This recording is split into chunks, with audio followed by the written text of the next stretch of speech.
Hi ಎಲ್ರಿಗೂ ನಮಸ್ಕಾರ. ನಾವು ಏಕಾದಶಿ ದಿನ ಬೆಳಗ್ಗೆ ಬೇಗನೆ ಎಲ್ಲರೂ ಸ್ನಾನ ಮಾಡ್ಕೊಂಡು ರೆಡಿಯಾಗಿ ಹೊರಡೋಕೆ ಮುಂಚೆ ನಾವು ಯಾವುದಾದ್ರೂ ದೇವಸ್ಥಾನಕ್ಕಾಗಲಿ ಎಲ್ಲಾದ್ರೂ ಆಗಲಿ ಹೋಗ್ಬೇಕಾದ್ರೆ ಹೊರಡೋಕೆ ಮುಂಚೆ ಮನೇಲಿ ಪೂಜೆ ಮಾಡಿಬಿಟ್ಟು ಹೊರಡಬೇಕಂತೆ ದೀಪ ಹಚ್ಚಿ. ಇದು ಮುಂಚೆ ಎಲ್ಲ ನಾವೇನು ರೂಢಿ ಮಾಡ್ಕೊಂಡಿರ್ಲಿಲ್ಲ. ಗೊತ್ತಾದಾಗಿಂದ ಇವಾಗ ಒಂದು 2-3 ವರ್ಷದಿಂದ ಇದನ್ನ ಪಾಲಿಸ್ತಾ ಇದ್ದೀವಿ. ಡೈಲಿ ಹೂವು ಕೃಷ್ಣನ ಮುಂದೆ ಇದ್ದೇ ಇರುತ್ತೆ, ವೈಟು ಮತ್ತು ಪಿಂಕ್ ಕಲರ್ದು. ಇನ್ನೊಂದು ರೆಡ್ ಕಲರ್ ದಾಸವಾಳ ಮನೆ ಮುಂದೆ ಇದ್ದರೆ ಒಳ್ಳೇದು ಅಂತ ಹೇಳಿದರು, ಅದಕ್ಕೆ ನಾವು ಅದನ್ನು ಹೂಣಿದ್ದೀವಿ. ಅದು ಇವಾಗ ಹೂ ಬಿಡೋಕ್ಕೆ ಸ್ಟಾರ್ಟ್ ಆಗಿದೆ. ಅದು ಗೋವಿಂದನಿಗೆ. ಅಮ್ಮ ಮನೋರೂರಲ್ಲಿ ಏಕಾದಶಿ ಹಬ್ಬ ಮಾಡ್ತಾರೆ, ಅದಕ್ಕೆ ಅವರು ಮುಂಚಿನ ದಿನವೇ ಹೋಗಿದ್ದಾರೆ. ನಾವು ತುಂಬ ದಿನದಿಂದ ಈ ದೇವಸ್ಥಾನಕ್ಕೆ ಹೋಗ್ಬೇಕಿತ್ತು, ಅದಕ್ಕೆ ಹಂಗೆ ಹೋಗಿ ಅವ್ರ ಮನೆಗೆ ಹೋಗ್ಬರೋಣ ಅಂತ. ನಿಯರ್ ಬೈ ಬಂದಾಗ ದೇವಸ್ಥಾನದ ಹತ್ರ ಬರ್ತೀವಿ, ಕಾಲ್ ಮಾಡಿ ಅಂದಿದ್ರು. ನಾವು ಇವಾಗ ಅವ್ರಿಗೆ ಕಾಲ್ ಮಾಡಿ ಹೊರಟ್ವಿ. ಅವ್ರು ನಾವು ಹೋಗೋಷ್ಟರಲ್ಲಿ ಆಲ್ರೆಡಿ ಬಂದು ವೇಟ್ ಮಾಡ್ತಿದ್ರು.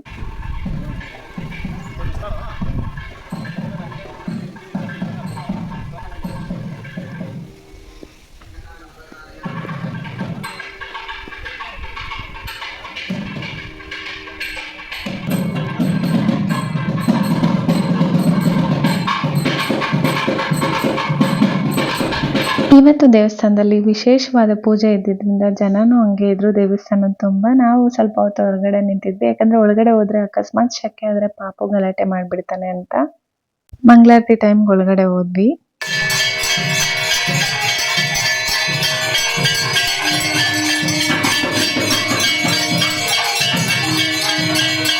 ಜನನೂ ಜಾಸ್ತಿ ಇದ್ರು, ಹಂಗೆ ಪಾಪು ಅಳಕ್ ಶುರು ಮಾಡ್ದ. ಮಂಗಳಾರತಿ ಟೈಮ್ಗೆ ಹೋದ್ರೂ ಸರಿ ಆಯಿತು, ಒಂದು ಸ್ವಲ್ಪ ಹೊತ್ತು ಜನ ಎಲ್ಲ ಒಂಚೂರು ಕಡಿಮೆ ಆಗಲಿ, ಆಮೇಲೆ ಬಂದು ಆರತಿ ತಗೊಳ್ಳೋಣ ಅಂತ ಅಂದ್ಬಿಟ್ಟು ನಾನು ಪಾಪು ಹೊರಗಡೆ ಹೋದ್ವಿ. ಯಾಕಂದರೆ ಅಮ್ಮ ಅಪ್ಪ ಎಲ್ಲರೂ ದರ್ಶನ ಮುಗಿಸ್ಕೊಂಡು ಎಲ್ಲ ತೊಗೊಂಡು ಬಂದಮೇಲೆ ನಾವು ಹೋಗಿ ತೊಗೊಂಡ್ರೆ ಆಯಿತು ಅಂತ.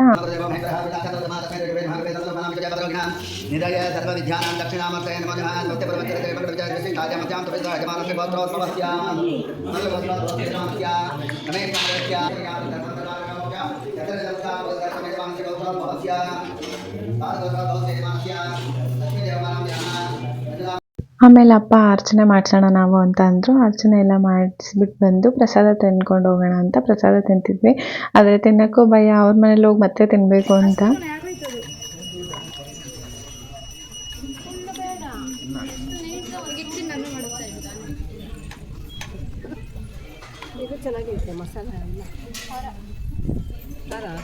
ಎಷ್ಟೇ ಊಟ ಮಾಡಿದ್ರು ಮಾಡಬೇಕಾದ್ರೂ ದೇವರ ಪ್ರಸಾದನ ಮಿಸ್ ಮಾಡೋಂಗಿಲ್ಲ ಅಲ್ವಾ, ಅದಕ್ಕೆ ಪ್ರಸಾದ ತಿನ್ಕೊಂಡೇ ಹೊರಡೋಣ ಅಂತ ಅಂದ್ಬಿಟ್ಟು ಇಬ್ಬರಿಬ್ರು ಒಂದು ಪ್ಲೇಟ್ ಹಾಕೊಂಡು ತಿಂದು ಆಮೇಲೆ ಮಾಮೂಲಿ ಫೋಟೋ ಶೂಟ್ ವಿಡಿಯೋ ಶೂಟ್ ಎಲ್ಲ ಮಾಡಿಕೊಂಡು ಹೊರಟ್ವಿ.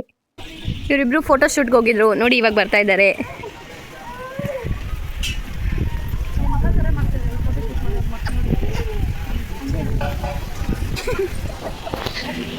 ನೋಡಿ ಇವಳು ಓಡಾಡ್ತಾ ಇದ್ದಾಳೆ ನಾನು ಹಿಂದಿಂದೇನೆ. ಈ ಬೆಟ್ಟದಲ್ಲಿ 2 ದೇವಸ್ಥಾನ ಇರೋದು. ಮೇಲೆ ಮುಕ್ತೇಶ್ವರ ಸ್ವಾಮಿ ಆದರೆ ಬರ್ತಾ ಅಯ್ಯಪ್ಪ ಸ್ವಾಮಿ ದೇವಸ್ಥಾನ ಇದೆ. ಇಲ್ಲಿ ತುಂಬ ಚೆನ್ನಾಗಿರುತ್ತೆ. ಅದರಲ್ಲೂ ಕಾರ್ತಿಕ್ ಮಾಸದಲ್ಲಂತೂ ತುಂಬ ಚೆನ್ನಾಗಿ ದೀಪ ಎಲ್ಲ ಹಚ್ತಾರೆ ಎಲ್ಲ ಕಡೆ. ತುಂಬಾನೇ ಚೆನ್ನಾಗಿರುತ್ತೆ ನೋಡೋಕ್ಕೆ. ಲಾಸ್ಟ್ ಟೈಮ್ ಹೋಗಿದ್ದಾಗ ನಮಗೂ ಕೊಟ್ಟಿದ್ರು ದೀಪ ಹಚ್ಚಕ್ಕೆ, ತುಂಬಾನೇ ಖುಷಿ ಆಯಿತು. ಮತ್ತು ಇಲ್ಲಿ ಸುತ್ತಮುತ್ತ ಮೇಂಟೆನೆನ್ಸ್ ಅಂತೂ ತುಂಬಾನೇ ಚೆನ್ನಾಗಿ ಮಾಡಿದ್ದಾರೆ, ತುಂಬಾನೇ ಚೆನ್ನಾಗಿ ಅನಿಸುತ್ತೆ. ಎಷ್ಟು ಕ್ಲೀನಾಗಿದೆ ಮತ್ತು ಎಷ್ಟೊಂದು ಮೆಡಿಸಿನಲ್ ಪ್ಲಾಂಟ್ಸ್ ಎಲ್ಲ ಇದೆ ಇಲ್ಲೂ ಕೂಡ. ತುಂಬ ಚೆನ್ನಾಗಿ ಅನಿಸುತ್ತೆ. ಈ ವಾತಾವರಣ ಏನಂತಾರೆ ತುಂಬಾನೇ ಚೆನ್ನಾಗಿ ಮೇಂಟೈನ್ ಮಾಡಿದ್ದಾರೆ. ಹಂಗೆ ಅಯ್ಯಪ್ಪ ಸ್ವಾಮಿ ದರ್ಶನ ಮುಗಿಸ್ಕೊಂಡು ಇಲ್ಲಿ ಕೃಷ್ಣ ಅವರಿದ್ದರು, ಕೃಷ್ಣ ಅವ್ರನ್ನ ಫೋಟೋ ತಗೊಂಡ್ವಿ. ರಾಘವೇಂದ್ರ ಸ್ವಾಮಿಯವರು ಕೂಡ ಇದ್ರು, ವಿಡಿಯೋ ಮಾಡ್ಕೊಳ್ಳೋದು ಮಿಸ್ ಆಗೋಯ್ತು. ಫೋಟೋನೇ ತಗೊಂಡಿದ್ದು ಎದ್ದು ಬರೋ ಥರ ಇದ್ರು, ತುಂಬ ಚೆನ್ನಾಗಿ ಕ್ಯೂಟ್ ಆಗಿದ್ರು, ತುಂಬ ಚೆನ್ನಾಗಿ ಅನ್ನಿಸ್ತು. ಆಮೇಲೆ ದೇವಸ್ಥಾನದ ಸುತ್ತ ಒಂದು ಪ್ರದಕ್ಷಿಣೆ ಹಾಕೋಣ ಅಂತ ಹೋದ್ವಿ. ನಮ್ಮ ಪಾಪು ಕೈಗೆ ಸಿಕ್ಕಿದೆಲ್ಲ ಎಳಿತಾ ಇದ್ದ, ಏನೋ ಸೈಲೆಂಟಾಗಿದ್ದ ಸ್ವಲ್ಪ ಹೊತ್ತಿಂದ ಅಂತ ಅಂದ್ಬಿಟ್ಟು ಟಚ್ ಮಾಡಿಸಿದ್ರೆ ಮತ್ತೆ ಅದನ್ನೆಲ್ಲ ಎಳೆಯಕ್ಕೆ ಹೋಗ್ತಿದ್ದೆ. ಬಿಸಿಲು ಬೇರೆ ಇದ್ದಿದ್ದರಿಂದ ನಾವು ಸಾಕು ಮತ್ತೆ ಆಟ ಆಡ್ಕೊಂಡಿದ್ರೆ ಹಂಗೆ ಮಾಡ್ತಿರ್ತೀವಿ ಅಂತ ಅಂದ್ಬಿಟ್ಟು ಒಂದು ಸುತ್ತಾಕೋಣ ಅಂತ ಹೋದ್ವಿ.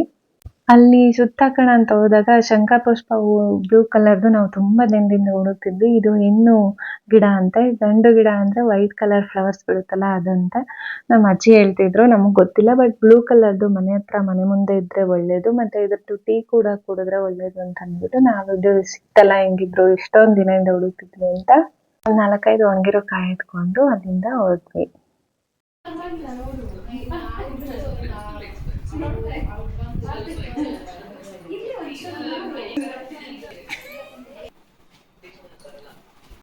ಮನೋರು ವಿಡಿಯೋಗೆ ಬರಲ್ಲ, ನಾನು ತೆಗಿಬೇಡಿ ಅಂತ ಅಂದ್ಬಿಟ್ಟು ಓಡಾಡ್ಕೊಂಡಿದ್ರು ಬರಲ್ಲ ಅಂತ. ಅಮ್ಮ ಪರವಾಗಿಲ್ಲ ಏನಾಗಲ್ಲ ಅಂತ ಅಂದ್ಬಿಟ್ಟು ಹೇಳ್ತಾ ಇದ್ಲು.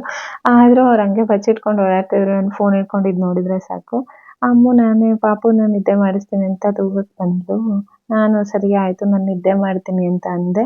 ನಿದ್ದೆ ಮಾಡತೀನಿ ಅಂತ ಅಂದೋಳು ಹೊರಗಡೆ ಬಂದು ನೋಡಿದ್ರೆ ಇಲ್ಲಿರೋ ಗಿಡಗಳನ್ನೆಲ್ಲ ನೋಡ್ಬೇಕಂತ ಅನಿಸಿ ಸ್ವಲ್ಪ ಹೊತ್ತು ಗಿಡಗಳನ್ನೆಲ್ಲ ನೋಡ್ಕೊಂಡು ಕೂತಿದ್ವಿ. ಅಲ್ಲಿ ಹೂವು ಬಿಟ್ಟಿದ್ರಿಂದ ಅದನ್ನ ಕಿತ್ತು ಕೊಡ್ತಿದ್ವಿ ಹೂ ಕಟ್ಟು ಅಂತ ಅಂದ್ಬಿಟ್ಟು. ಇವ್ರ ಮೊಬೈಲಲ್ಲೇ ಮುಳುಗೋಗಿದ್ರು.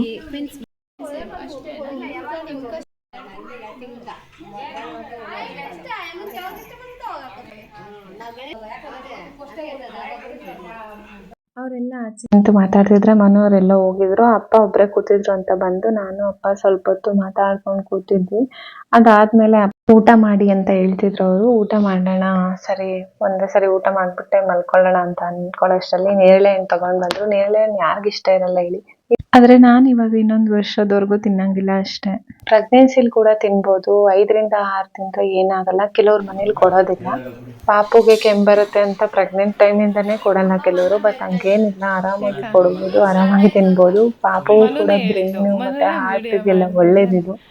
ಅದಾದ್ಮೇಲೆ ಸರಿ ಊಟ ಮಾಡೋಣ ಅಂತ ಮಾಡ್ತಿದ್ವಿ. ಇವರು ನಾನು ವಿಡಿಯೋ ಮಾಡ್ತಿದ್ರೆ ಬೇಡ ಬೇಕು ಅನ್ಕೊಂಡು ಹಿಂಗೆ ವಾದ ಮಾಡ್ಕೊತಿದ್ರು ಸ್ವಲ್ಪ ಟೈಮು. ನಮ್ಮ ಚಿನ್ನು ಪರಿಸ್ಥಿತಿ ಅಂತೂ ಹೇಳೋದೇ ಬೇಡ. ಎಲ್ರದ್ದು ಊಟ ಆದರೂ ಅವಳದು ಮಾತ್ರ ಆಗಿಲ್ಲ. ಯಾಕಂದ್ರೆ ಅವಳಿಗೆ ತಿನ್ನಕ್ಕೆ ಆಗ್ತಿಲ್ಲ. ದೇವಸ್ಥಾನದ ತಿಂದೆ ಸ್ವಲ್ಪ.